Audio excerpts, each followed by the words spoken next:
ሰላም ሰላም እንዴት ናችሁ ውድ ቤተሰቦቼ? እኔ በጣም ደህና ነኝ። እናንተም በያላችሁበት ሰላም ጤና እንድትሆኑልኝ የሁል ጊዜ ምኞቴ ነው።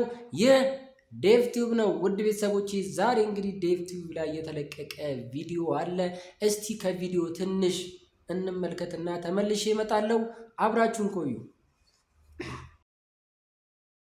መንገድ ነው ብዬ የማስበው ነገር ሁሉ እየተበላሸ በእናንተ ምክንያት በአንተና በኤፍሬም ምክንያት የሚበላሽ ከሆነ ከባድ ነው። አብረውም ሆነ ሰላም ሊሰጡን አይችልም። ይህንን ወቅ ሩታም ቦታውን ሰላም አትሰጠንም፣ አብርሽም ቢሆን ሰላም አትሰጠንም። ምክንያቱም አብረው አንተ አንድ እሳትና ጭድ አብረህ ታስቀምጣለህ እንዴ? አታስቀምጥም አይደለ? የግድ እሳትና ውሃ የሆነ ነገር መሆን አለብህ። ገባ? ትዳር ላይም እንደዛ ነው። አንዱ እሳት ሲሆን አንዱ ውሃ መሆን አለበት። አለበለዚያ የትኛውም ትዳር የትኛውም ሲበረክት አላየሁም። ገባ?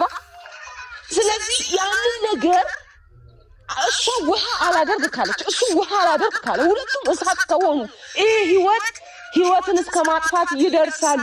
የማንም ህይወት እንዲጎዳ አልፈልግም። እናንተ አሁን ያልታያችሁ ነገር ምንድነው? በቃ እነሱ አንድ ስለመሆን ብቻ ነው የምታወሩት። እናንተ ገባችሁ? ሁላችሁም የምታወሩት አንድ ስለመሆን ብቻ ነው። በዛ መሀል ምን ይፈጠራል? ትዳር ውስጥ ግጭት ሳይኖር የሆነ ነገር ሳይኖር መውደቅ ሳይኖር መነሳት ሳይኖር መታመም ሳይኖር መዳን ሳይኖር ዝም ብሎ አልጋ ባልጋ ይሆናል እንዴ? የለም እንደ ውድ ቤተሰቦቼ ቪዲዮን እንዳያችሁት ከሆነ ዛሬ ዴቭና ቡዜ ተገናኝተው ቡዜ ተቃጥላለች፣ ተናዳለች፣ ተበሳጭታለች። በጣም ብዙ ነገር በቃ አንገብግቧታል። ዴቭ እየተለያት እንደሆነ ስታቅ ደግሞ በጣም ተበሳጭታለች። ባለፈው ኤፊን ቀጥራ አውርታ ነበረ። ዛሬ ደግሞ ዴቭን ቀጥራው በቃ ስትቆጣው ነበር፣ ስታንገበግበው ነበር፣ ስታቃጥለው ነበር። በቃ የራሷን አስተሳሰብና ለምን እንደዚህ እያደረገ እንደሆነ ለመጠየቅ በዛም ስትታገል ነበር። እሱም ሲመልስላት ነበረ። ግን እሷ የምታሰበውና የምታቀደው የራሷ የሆነ ነገር ስላላት ዛሬ ግስጥ ብላ ስትከራከረው ነበር የዋለችው። እና ውድ ቤተሰቦቼ እንግዲህ አሁን ቡዜ በጣም ብዙ ነገሮች እያሳስቧት ነው። ሁሉ ነገር ወደ እውነታዎች እየሄዱ ስለሆነ ቤተሰብም ሁሉም ሰው ወዴት እየሄደ ነው? ወደ ሩታዬ እየሄደና ሩታንና አብርሽን ለማስታረቅ እየሞከሩ ሲመጡ ዴቭም የእሷ ጋር ስለነበረ በፊት አሁን ደግሞ ገሸሽ አድርጓት ወደ እውነቱ እሱም መጥቶ ሁለቱ እንዲታረቁ ስለሚፈልግ ወደ እነ ሩታ መመለሱ በጣም አንገብግቧታል። ይሄ ደግሞ በጣም ለእሷ መጥፎ ስሜት ነው የሰጣት። ምክንያቱም እሷ ማንም እንዲደግፋት ማንም እንዲያግዛት ነው እንጂ ማንም እንዲቃወማት የምትፈልግ ሴት አይደለችም። ምክንያቱም እሷ ነገሮችን የምታስተካክለው በጮቷ በቁጧ በቃ በራሷ ስሜት ብቻ በማዳመጥና ራሷ የፈለገችውን ነገር ብቻ ማከናወን በምትፈልገው ስሜቷ ነው ሰዎችን ማስተናገድ የምትፈልገው። አሁንም እያስተናገደች ያለችው እሱ ነበረ። ምክንያቱም ዴቭ ምን ሲያደርግ ነበረ? በቃ ባልና ሚስት ናቸው። ባልና ሚስት ይጣላሉ፣ ይጋጫሉ፣ ብዙ ነገሮች በመሃላቸው ይፈጠራል። ስለዚህ እነሱም ጋር ያ ነው የተፈጠረው። ስለዚህ ወደ እውነታቸው ተመልሰው ወደ ባለፈው ህይወታቸው ተመልሰው በአንድ ፍቅር ሆነው ልጃቸውን ማሳደግ እንዳለባቸው ሲናገር ነበረ። ቡዜ ደግሞ እኔ ዘመናዊ ነኝ፣ የአባቶችና የእናቶቻችን ጊዜ አልፏል፣ አሁን እሱ ነገር አያስፈልግም፣ ሶስተኛ ወገን አያስፈልግም፣ ማንም እንዲገባበት አይፈለግም፣ ራሳቸው መፍታት ከቻሉ ይፍቱ፣ አሁን ደግሞ እሱ አይፈልግም፣ ስለማይፈልግ በቃ የራሱ ኑሮ ይኑርበት ብላ ስትወሸክት ነበር። ቆይ አንቺ የራስሽ ኑሮ አለሽ፣ የራስሽ ትዳር አለሽ፣ የራስሽ አመለካከት አለሽ። ለምንድን ነው በአንቺ አመለካከት በአንቺ አስተሳሰብና በአንቺ የኑሮ ሁኔታ እነሱ እንዲኖሩ የምትፈልጊው? ለምንድን ነው? አይደለም እኮ ለባልና ሚስት ለሀገርም እኮ ሽማግሌ ይገባል አይደለ? ያስታርቃል አይደለ? ካንቺ የተሻለ ኑሮ የኖረ ካንቺ የተሻለ ጊዜ ያሳለፈ ካንቺ የተሻለ ጊዜ በትዳርም ሆነ በኑሮ ወይም ደግሞ በአጠቃላይ የኖረ ሰው እኮ ያለውን ነገር ሊያካፍልሽ ሊያስታርቅሽ እኮ ይችላል። አንቺ ያንን ነገር ለምንድን ነው ያላመንሽበት? ለምንድን ነው ልትቀበዩ ያልፈለግሽው? ከአብርሽ ጋር ያወራሽው የተለየ ነገር ምንድን ነው? ባለፈው ምን ስትይ ነበር? አብረው እንዲሆኑ እኔ ችግር የለብኝም ምናምን ስትይ ነበር። አሁን ደግሞ ታቃጥሏለች፣ ታነዷለች። እሳትና እሳት አንድ ላይ አይሆኑም። ስለዚህ አንዱ ውሃ አንዱ እሳት መሆን አለበት፣ ይጋደላሉ። አየሽ አስተሳሰብሽ ውስጥ ያለው በቃ ይሄ መጥፎ ብቻ ሐሳብ ነው። ለምን ይፋቀሩ? ወደ ቀድሟቸው ይመለሱ ይታረቁ ብለው ለማውራት አንቺ ምንድን ነው የከበደሽ? ይህን ሁላ መጥፎ ነገሮች ጭንቅላታቸው ላይ ከምፈጥሪ ማለት ነው። ምክንያቱም የምታወሪያቸው ነገሮች የምትናገሪያቸው ነገሮች ማለት ነው አንቺ ያሰብሽውና የራስሽ አስተሳሰብና የራስሽ አመለካከት ብቻ ነው፣ የራስሽን ፍላጎት ብቻ ነው እያዳመጥሽ ያለሽው። አንቺ ከቤተሰብሽ ትበልጫለሽ። አንቺ ከወንድሞችሽ ከታናሽሽም ከወንድምሽም ከታላቅም ወንድምሽ በጣም በልጠሻል። ከቤተሰቦችሽም ትበልጫለሽ። አንቺ ብቸኛዋ አቋም ያላት ማነች? ቡዜ ብቻ። ማንንም የማሰማ ማንንም የማታዳምጥ ምንም ማገናዘብ የሌለባት የራሷን ስሜት ብቻ የምታራምድ ቡዜ መሆን ለምንድን ነው የፈለግሽው? አንቺ ከየትኛው ማህበረሰብ ነው የወጣሽው? ከነ አብርሽ አይደለም እንዴ? ወንድሞችሽ አይደሉም እንዴ? እና አብርሽ እንዴት ነው? ዴቭ ወንድምሽ አይደለም? ኤፊ ወንድምሽ አይደለም እንዴ? አንቺ ከነሱ የተለየ አስተሳሰብና አመለካከት ሊኖርሽ የቻለው ለምንድን ነው? ከቤተሰቡ ሁሉ ባልና ሚስት እንዲፋቱ ተቃርኖ እየሆንሽ ያለሽው ለምንድን ነው? አንቺ እንዲታረቁ ያልፈለግሽበት ምክንያት ምንድን ነው? በእርግጠኝነት የምነግርሽ በእርግጠኝነት ደግሞ እያሳየሽን ያለሽው መጀመሪያም የምትፈልጊው የነበረው ምንድን ነው?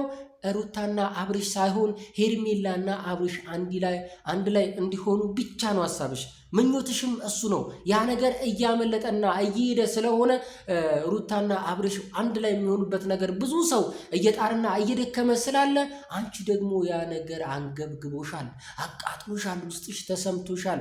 ምክንያቱም ሩታን አትወጃትም።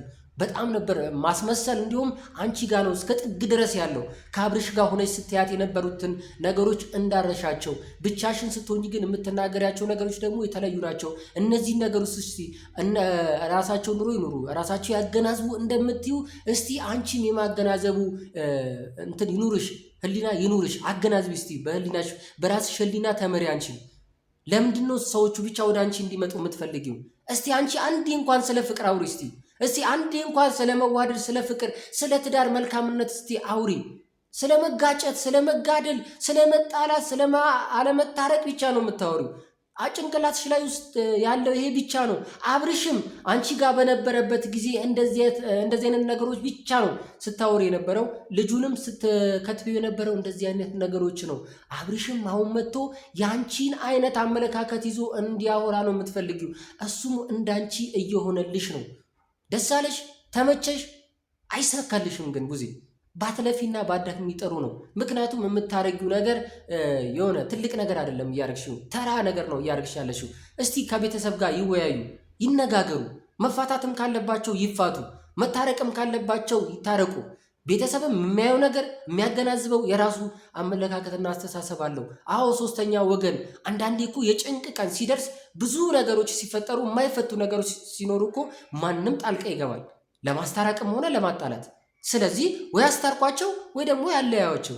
አንቺ በማያገባሽ ጥልቅ ብለሽ ነገሮችን አታበላሽ። ልጁ ውጭ ድረስ ሄዶ በማያውቀው ሀገር በማያውቃቸው ሰዎች ለምን እንደሄደ ምን እንደሆነ አንቺ ብቻ ነሽ ያወራሽው አይደለ? በምን እርግጠኛ ሆነሽ እዛው ነው ደስተኛ እንደሚሆን አረጋገጥሽ? እዚህ ያለው ህይወት አይደለም። እዚህ ያለው ህይወት የሚረበሽ አይደለም። እነሱ ህይወት የላቸውም። እሱ መጠበቅ አለባቸው ቁጭ ብለው፣ እሱ የራሱ ኑሮ እዛ ሲኖር እንዴት ነው የምታስቢው? ቆይ አመለካከትሽ እንዴት ነው? ለምንድን ነው በቃ ጭፍን ሆነሽ የምታስቢው? እስከ መቼ ድረስ ደግሞ እንዲህ የምትሆኙ? አሁንም አገናዝቢ። በቃ ወደ ራስሽ ተመለሺ። ልጁ ኑሮውን ይኖርበት ምናምን ይኖርበት። እስቲ አንቺም ልጁ ኑሮውን እንዲኖሩበት ሁለቱ አንድ ላይ ሆነው እንዲኖሩበት አንቺም ተፋቻቸው። አንቺም እኮ መሀል ገብተሽ እየበጠበጥሽ ነው። አብርሽን የምትመክሪው ምክር በቃ እያሳየን ነው። የምር ነው አንቺ የምትነግሪው ነው የዚህ ጋር እየፈጠረ ያለው። ምክንያቱም አብርሽ እንደዚህ አይነት አቋም እንደዚህ አይነት አነጋገርና ስነ ልቦና አልነበረውም። አሁን አብርሽ ከታመመና ከተመለሰ በኋላ ብዙ ነገሮችን ከአንቺ ጋር ስላሳለፈ የአንቺን ነገር ነው እያከናወነ ያለው። ስለዚህ መድኃኒት ሰጥሽው ነው ወደ አንቺ እየመጣልሽ ያለው ወይስ ያረግሽው ነገር አለ? ሕክምናሽ ምን እንደነበረን በማናውቀው መልኩ ታክሙ እንግዲህ ደርሷል አይደለ? እዚህ ጤነኛ ሆኗል።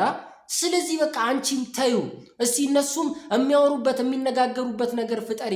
ይሄ መጋደል፣ መጣላት፣ መበጣበጥ፣ መባላት ምናምን የሚለው መፋታት የሚለውን ነገር ተዩና፣ ግጭት የሚለውን ነገር ተዩና እስቲ አንቺም አንድ ላይ የሚሆኑበትን አንድ ላይ የሚታረቁበትን ሰላም የሚሆኑበትን እሷም የምታስተካክለው ነገር እንዲኖር እሱም የሚያስተካክለው ነገር እንዲኖር ለምን አትረጃቸው?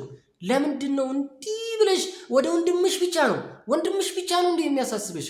እንዴ ወንድምሽ እኮ ልጅ አለው ሚስት አለው አይደል እንዴ? ስለነሱ አታስቢም? አንቺ ስለ ልጆችሽ ብቻ ነው የምታስቢው፣ ስለ ባልሽ አታስቢም። በቃ አገባሽው ምናምን። ስለዚህ እንደዚህ አይነት ነገሮች ነው አእምሮሽ ላይ ያለው ማለት ነው። ስለዚህ አንቺ በዛ አርጊና ሰፋ አርጊና አእምሮሽ ስለ ሁሉም ነገር እንዲጨነቅ አርጊው። በአንድ መንገድ ብቻ ዴቭ ማነው ኤፊ ሁሌ ይነግርሻል። አንቺ ሁሌ ቀጥ ብለሽ ነው የምታስቢው። እስቲ ወደ ግራና ወደ ቀኝ እያደረግሽ አስቢ ብሎ ብዙ ጊዜ ነግሮሻል። ስለዚህ አሁንም ማድረግ ያለብሽ እነሱን ነገሮች ነው። በቃ አንቺም ወደ ራስሽ ተመለሽና ልጆቹ ታያቸው። አንቺ ውጭ ድረስ እንዲሄድ መክረሹ በቃ እንትን በማስጣላቸውና እዚህ እንዲቀር በማድረጋችሁ ተንገብግበሻል። ምክንያቱም የአንቺ ነገር ብቻ እንዲሳካ ስለምትፈልጊ ማለት ነው። ስለ ልጁም እያሰብሽ አይደለም። ልጁ የምታስቢለት ከሆነና የራሱ ኑሮ እንዲኖር ከፈለግሽ አንቺም ከብዙ ሰዎች ብቻሽን ምንም የምትበልጭበትና የምታስተካክዩ ነገር የለም። ስለዚህ ላሽ ወይ ቡዜ የምሬን ነው። እኔ ይህንን ነው የምልሽ። ማምለጥ ካለብሽ አምልጪ፣ የራስሽን ኑሮ ኑሪ፣ እነሱም የራሳቸውን ኑሮ ይኑርበት። በቃ እስቲ የቤተሰቡን ነገር ታይው። እየጠራሽ ሁሉንም እያጋጨሽና እያጣላሽ ወንድምሽ እንዲጠላቸውና አንቺን ብቻ እንዲወድሽ የሚያደርግበት መንገድ አትፍጠሪ። ወንድሞቹም ስለሚያስቡለት ስለሚጨነቁለት በትዳር ይኖራል። አዴቭ አንቺን በትዳር ትኖር ያለሽ አይደለ? የትዳርን ነገር ያውቀዋል። የትዳርን ነገር ሁኔታን በደንብ ስለሚያውቀው እሱም ስለገባው ነው አንቺን ትቶሽ ሄደውና ስለ አብርሽና ስለ ሩታ አንድነት የተጨነቀው። ስለዚህ አንቺም ይህንን ያስጨንቅሽ። ለማንኛውም ቡዜ ታርመሽ እንደምትመጪ ተስፋ እናደርጋለን። ውድ ቤተሰቦቼ እንግዲህ የኔ የራሴን አመለካከትና የራሴን አስተሳሰብ ነው የተናገርኩት። እናንተም የምታስቡትና ትክክል ነው የምትሉትን ነገር ኮሜንት ላይ የገባችሁ እስቲ ጻፍ አድርጉልኝ። እኔ በሌላ ቪዲዮ ተመልሼ እመጣለሁ። ውድ ቤተሰቦቼ ይህ ዴቭ ቲዩብ ነው። ዴቭ ቲዩብን እየገባችሁ ሰብስክራይብ፣ ላይክ እና ሼር እያደረጋችሁ ቤተሰብ እንድትሆኑ እጋብዛችኋለሁ። ሁሌ እንደምለው አብርሽ የሩታ ነው፣ ሩታም የአብርሽ ነች። ማንም አይለያቸውም። ሰላም